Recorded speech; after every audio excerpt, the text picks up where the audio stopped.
because now you're recording. Oh, no. Okay, well, we can always. Because this is good stuff, you guys. Thanks for your messaging there, whoever just did that. Yeah. So number 5 is unclutter your feed. And really what Cristina has said, there are some powerful words. We are representing a Young Living company. If you have your own business, you are your own brand. So now let's look at number 6. Do you have a well done profile and cover photo? Does it represent your brand? Is that a good photo of you? And it's nice to have sometimes a nice photo, a nice professional photo done. I've had that done before, but you know what? There's a lot of fun photos out there too that look really good. It should be a nice photo of you looking good.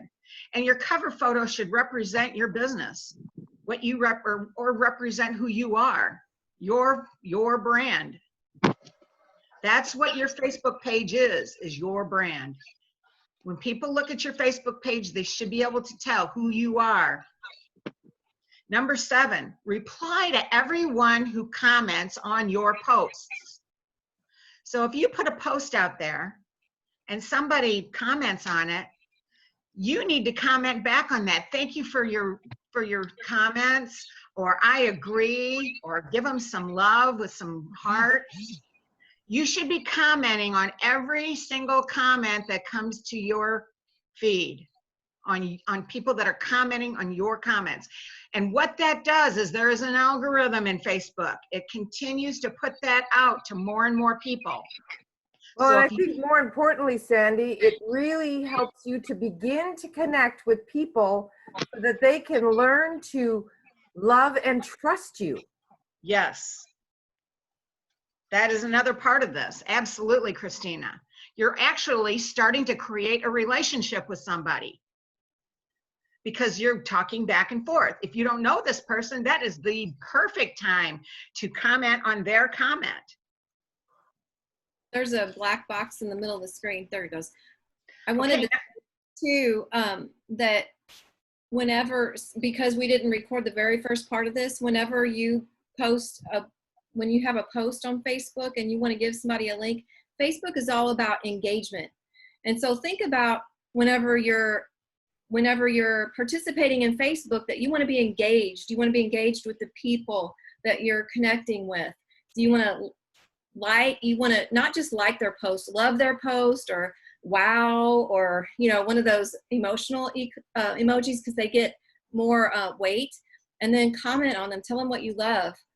Because Facebook is about engagement, and the more you're truly engaged with people, because we can't just stalk and take, we have to give too. And that people know, like, and trust us then. And I also want to say, make sure your profile picture is you and not like your dog or your child, because people are going to go and say, who is this person? And they're going to see, like, they need to know clearly who you are. So it doesn't have to be professional. It just needs to be you, for sure. Thanks. I agree. Yes.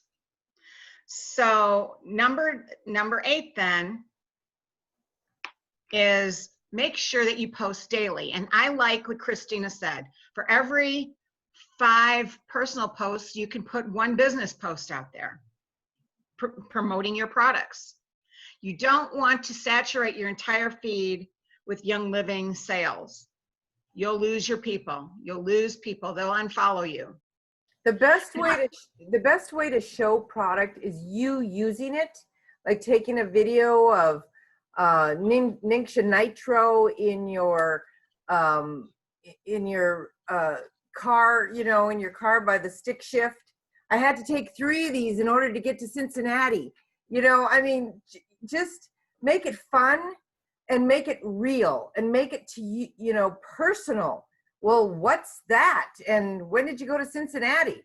That's the kind of responses that you're trying to elicit.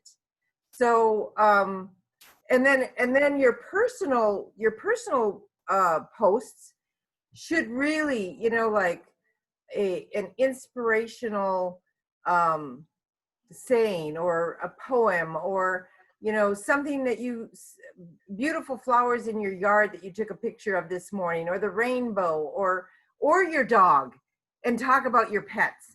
That's all personal, and that's who you are. So I'm hoping that you're getting this. So when we're talking about social media here, I just want to throw this in there. We're not only talking about Facebook, we're talking about Instagram, which is one of the fastest growing social media platforms out there right now, is Instagram.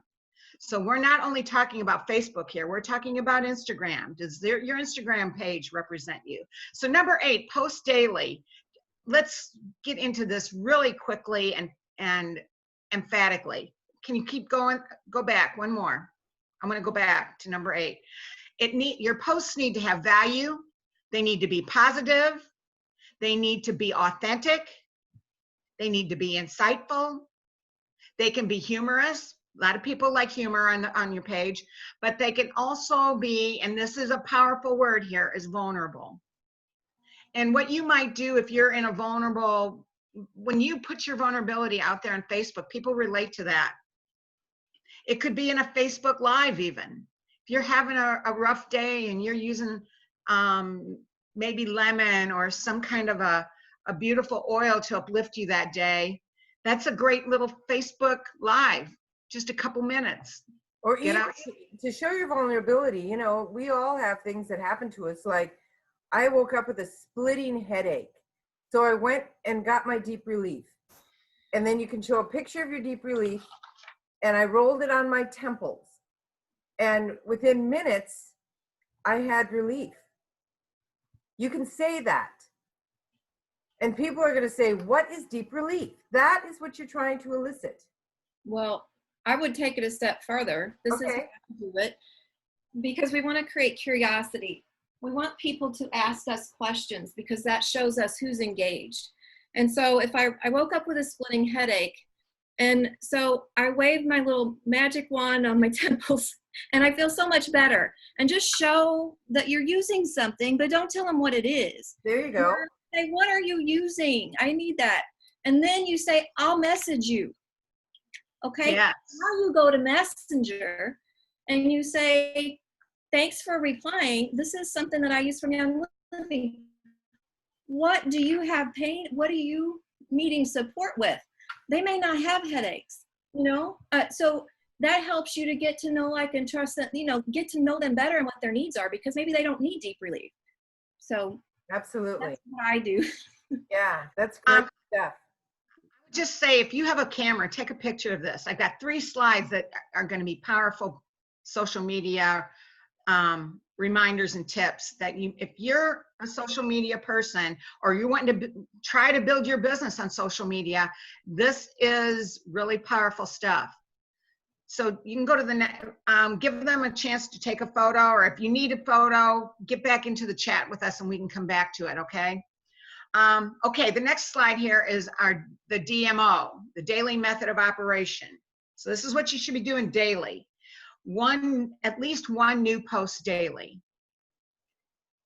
5 business-related reach outs, which means you're in your feed and you're looking for 5 possible business-related people that you can comment on one of their posts, or like it or love it, but mostly comment, because comments are where you're going to get a chance to create a relationship.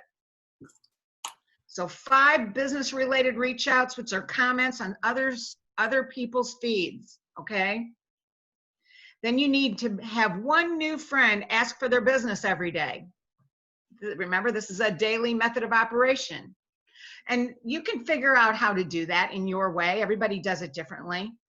I would probably say that, you know, I'd go to somebody and, you know, maybe offer something of what I've been doing lately, you know, what I do for a headache, or what I do to clean my house, or what I do to disinfect, and what kind of disinfectant I'm using in my household products.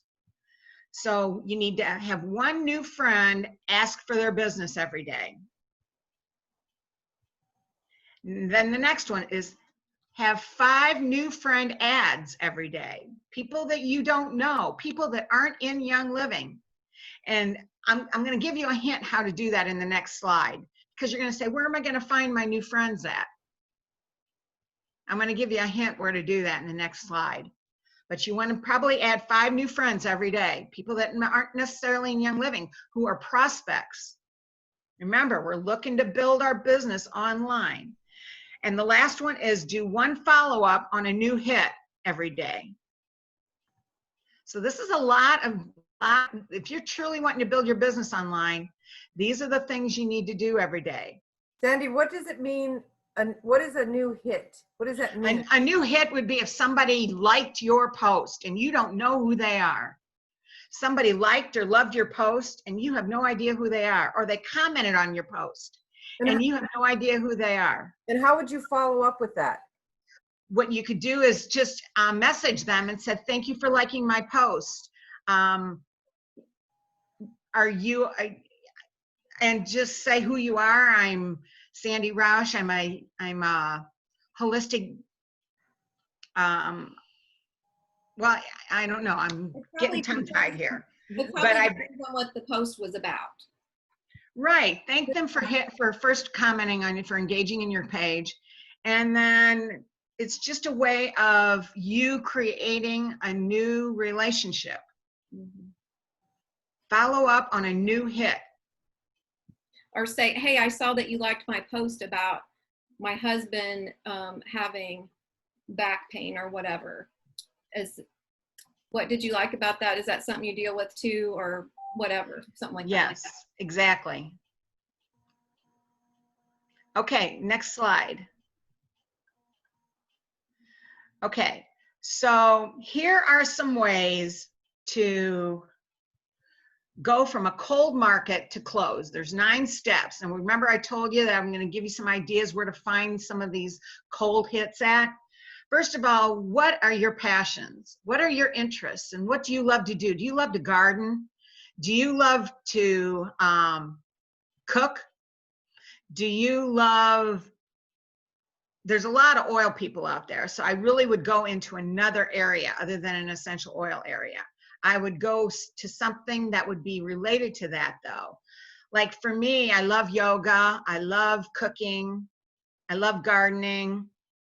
And I love anything that has to do with activity and fitness.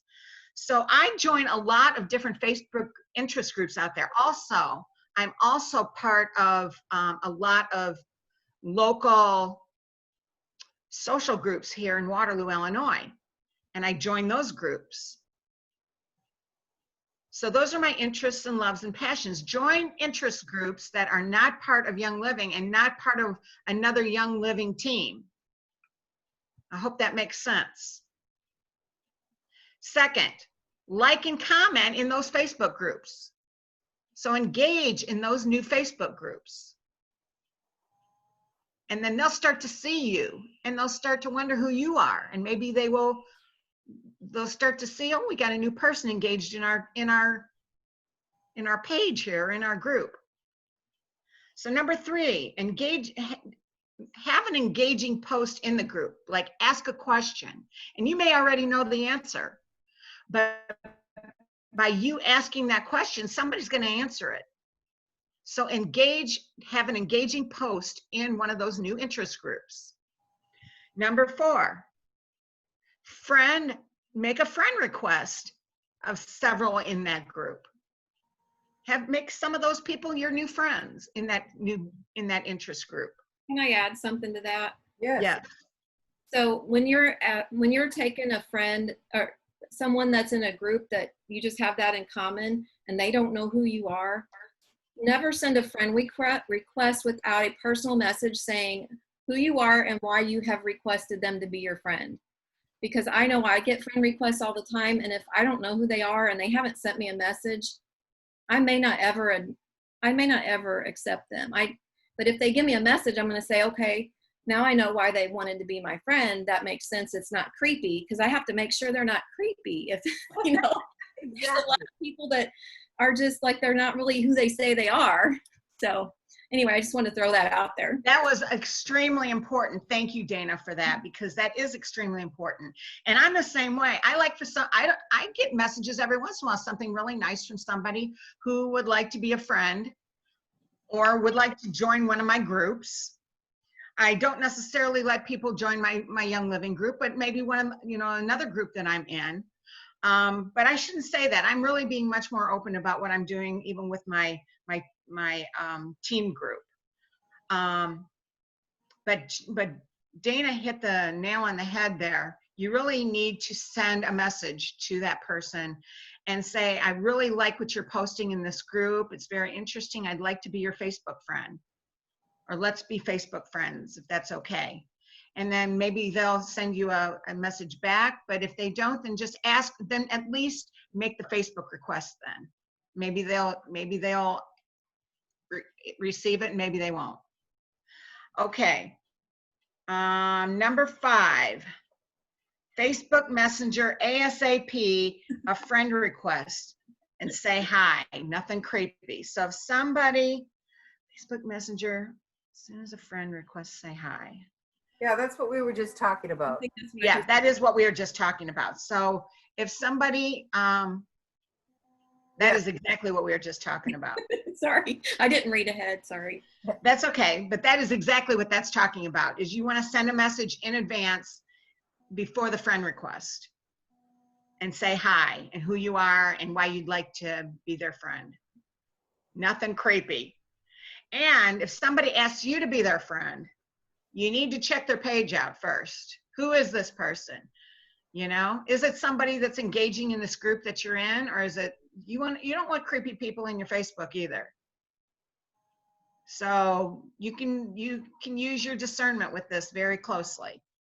So then, in this group, you can ask leading questions like, what kind of supplements do you take? Or if there's something interesting, there's some kind of interesting post on there, ask a question or a lead, something that's going to lead you to maybe something that you do in your business. Because many of these groups are entrepreneurs. There's a lot of entrepreneurs in these groups. They will not take it personally if you are an entrepreneur. I just want to add something to that too. If you join one of these other interest groups, make sure that you're on regularly. Don't just join a group, comment a couple of times. They're not going to get to know you. It's just like any friendship that you're making. If you meet somebody and you want to get together with them, you get together with them. You go to the Facebook page on a regular basis in that interest group and you engage.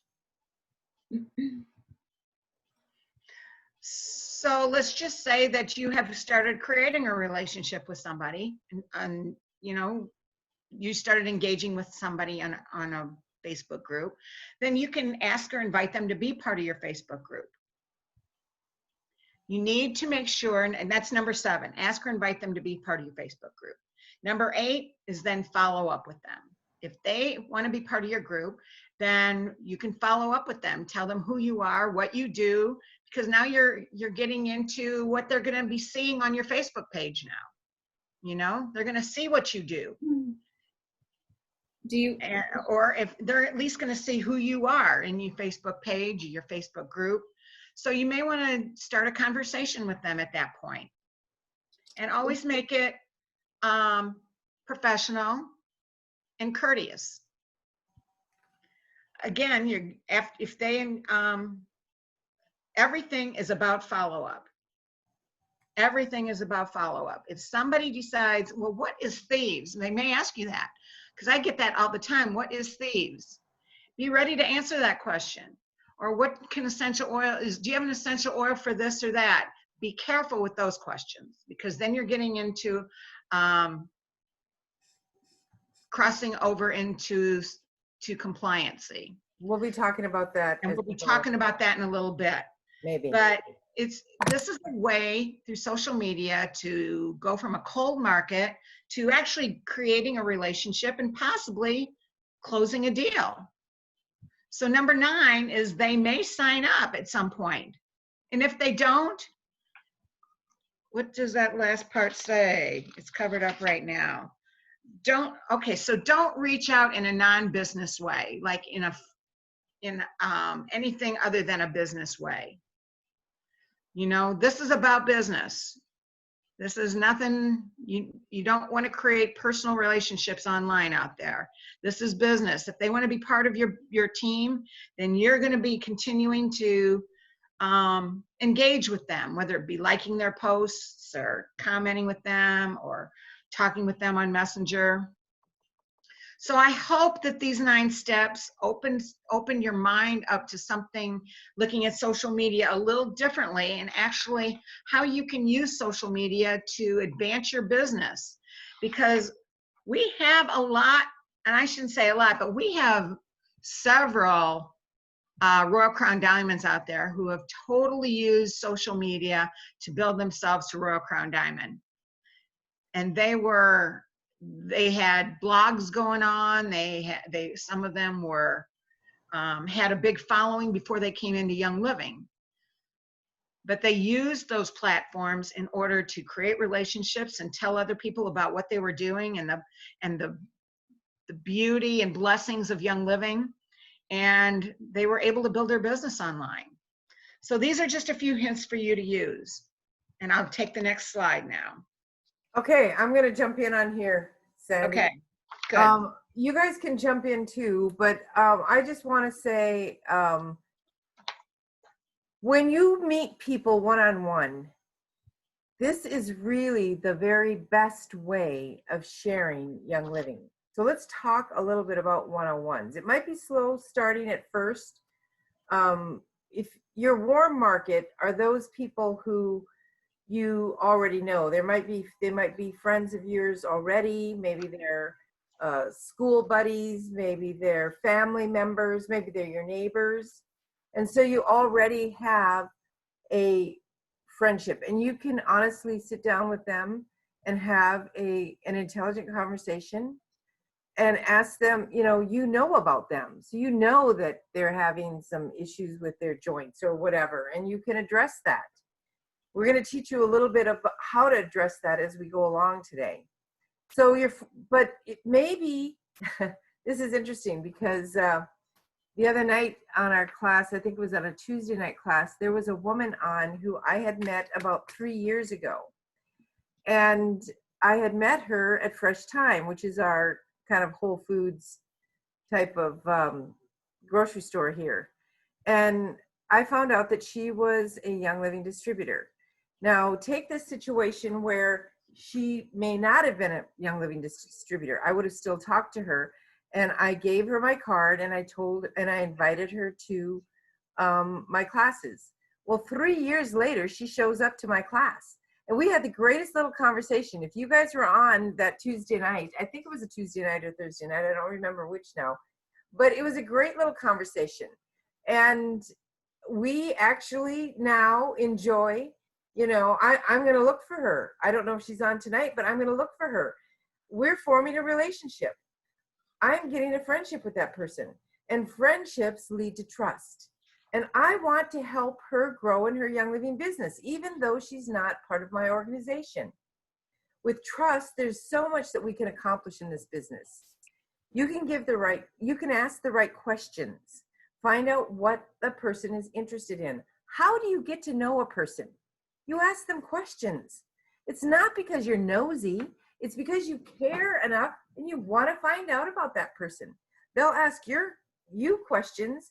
And what we really find is true is that people love to talk about themselves. They really do. So we're going to talk to you about form here in a minute, but asking them about their family, asking them, oh, you have children, what are their ages? Those kinds of questions, just getting to know them better. If they have dogs or if they're a cat lover. So find out why the person is interested in a healthy lifestyle and our product lineup. They may be, if you get that far in the beginning, and what do they want to accomplish? This allows you to tailor your conversation to their needs. You can enroll that member easier. Instead of asking a general question of who is ready to get started, you can say one-on-one, are you ready to get started? And you can kind of tell by their body language and get that personal connection. Maybe use the One Heart oil blend to connect with others. That's what came to mind when I was writing this. So I put it on the bottom there. All right, we're going to talk a little bit about talking compliantly. If you're talking to non-members, one of the ways that we can gain new customers is by sharing our story. And we simply talk about the oils and how much we love them.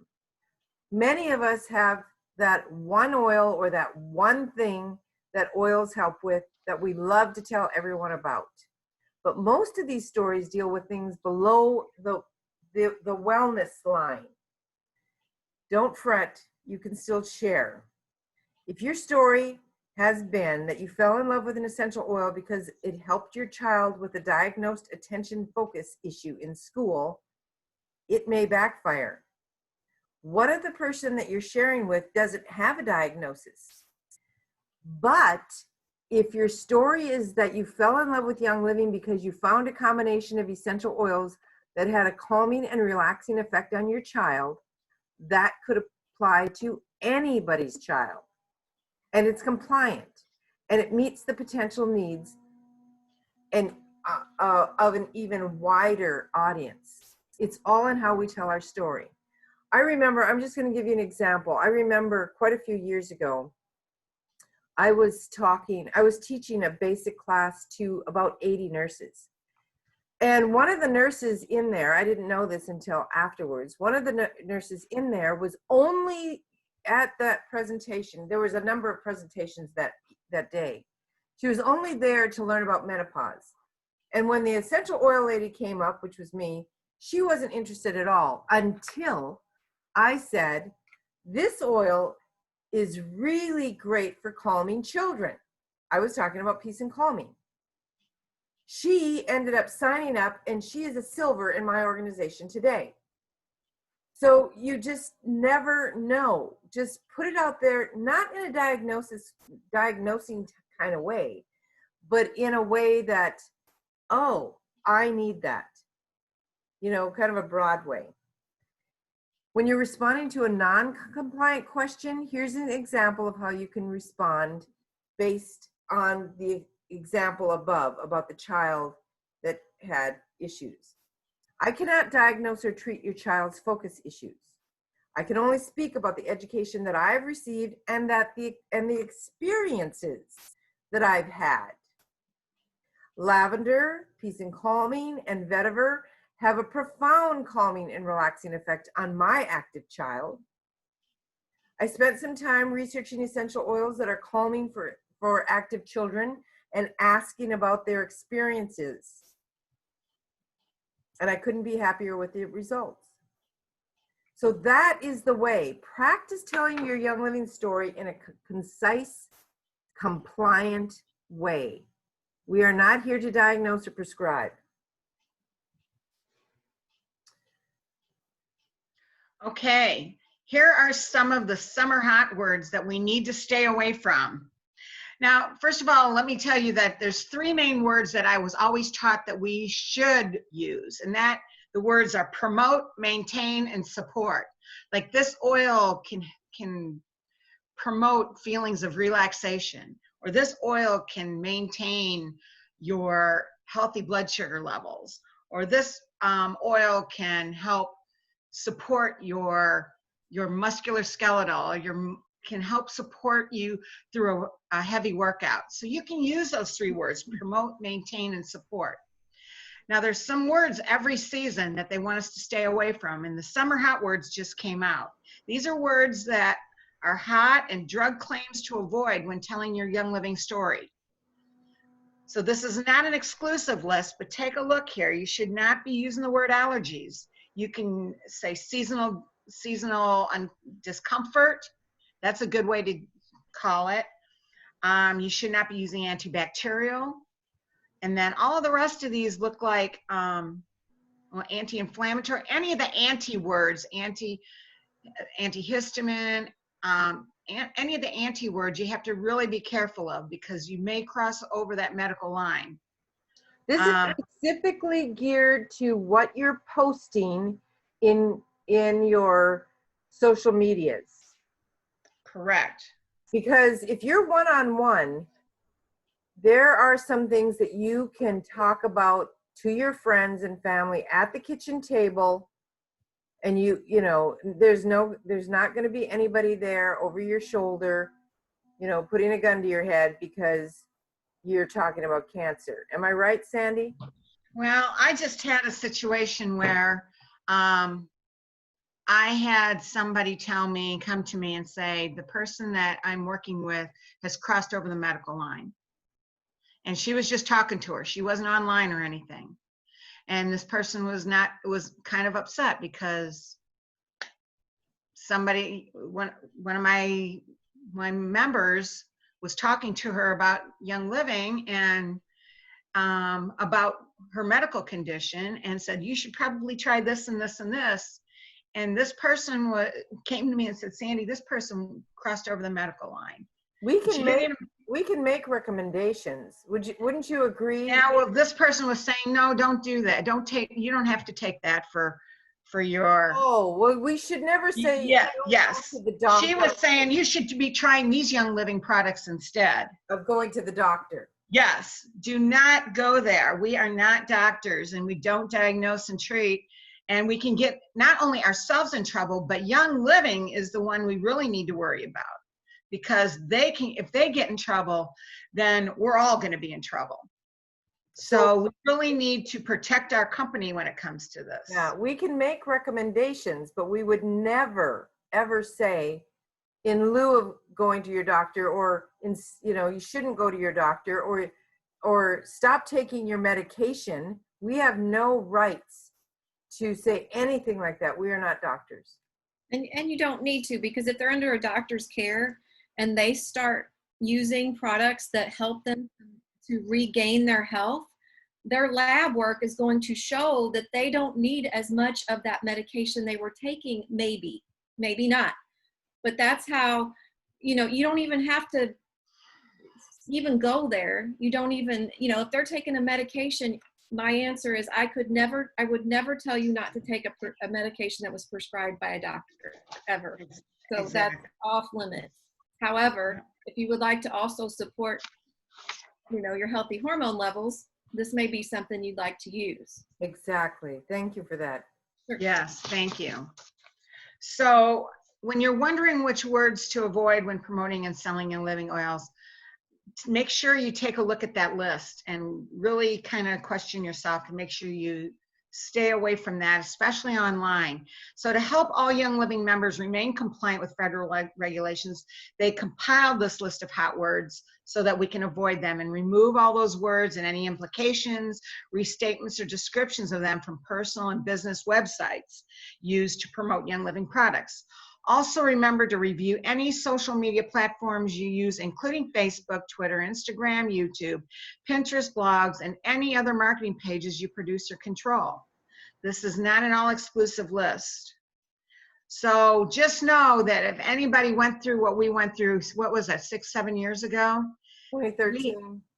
It was pretty intense.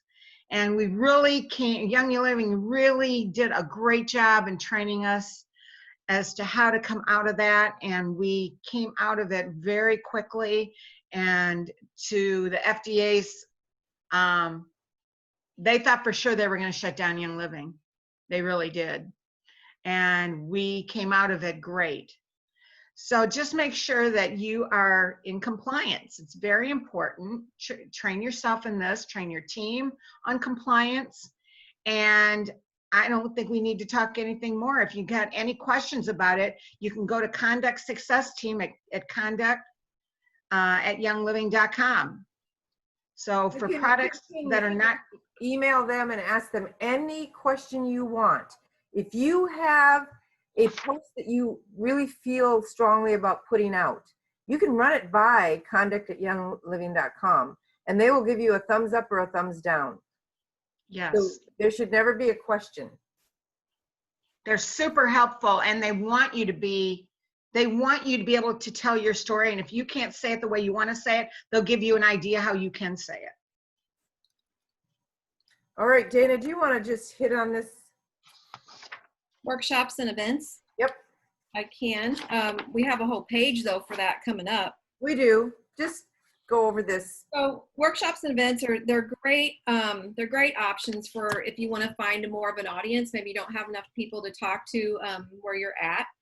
And there are definitely some strategies you would want to implement in order to have a successful experience. There's a whole section later, and Sarah Harnish is real good about the events. Sandy does a really good job at events. And I'll tell you, today I was having a conversation with somebody, and it reminded me of doing events. I almost always signed up another vendor. So if you're doing an event and you set up your table, and no one shows up, because I've had that too, like maybe 5 people walk through the whole event, and I feel really bad for the people that put it on because, that happened. But I'm out there networking with the other people. I don't care if not another soul comes in, because I've got people that are they got a entrepreneurial mindset, and they're my captive audience for the next 2 hours. So anyway, that's what I like to say about events. I built my business on workshops. I started back in 2008 doing workshops at the KC Hall. It cost me $10 an hour to rent it. And I got a health column in the newspaper. So that was kind of like that blog of the day. And so people would follow me, and I would say, hey, I'm having a workshop here on the 3rd Thursday. Come and join me at 7:00. And I had people, sometimes 20, 30 people. And that's how I built my business. So workshops are awesome if you can have them in person. Because you don't have to worry about as much compliance as you do whenever you're on post. When you're typing something out on the internet, it's there forever, and it can get screenshotted and shared. So workshops and events are awesome because you get to people get more of your message too. So that's what I have to say about that. Yeah, I used to be called the vendor queen. I have done more vendor fairs than probably the 2 of you put together. When I was working corporate America, I was working 40 hours a week. And so the only time that I ever really had time to find cold market, and we're going to talk about that in just a minute. We only have about 5 minutes left, but what I did was I did vendor events, and this was a great way to get leads. And so if you want to know more about vendor events and you're in Sandy's organization or in Dana's or in mine, I'll talk to you all day long about vendor events. And we're going to talk more probably next Thursday. But host a workshop or get in on a vendor event. I know that they've been curtailed now with, because of COVID, but host a workshop in your home or your local library or somewhere that's inexpensive that you can bring people together and teach a basic oils class. I have something to add to that. Okay. When you're doing an event, always have something to invite them to. So when they stop by your booth and you don't have a lot of time to connect with them, you can say, hey, on Tuesday at the coffee shop upstairs, I'm having a little introduction to the oils. If you would like to attend, here's a flyer. And make sure they leave with that, because they may show up. Or give them a flyer that has a link to your calendar that's online, your workshop calendar, because maybe they would be interested in oils in the garden or oils in the kitchen or something like that you have planned for the future. So just thought I'd throw that in. Okay, guys, do you want to stop here?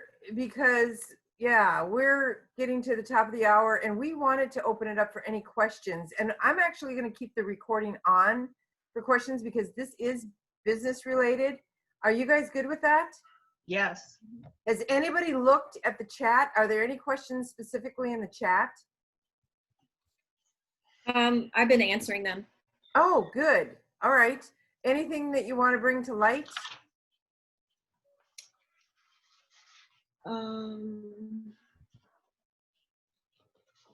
Okay, we covered a lot on social media tonight, and we just, if you need clarity, we want you to ask that question, because if you need clarity, everybody needs clarity.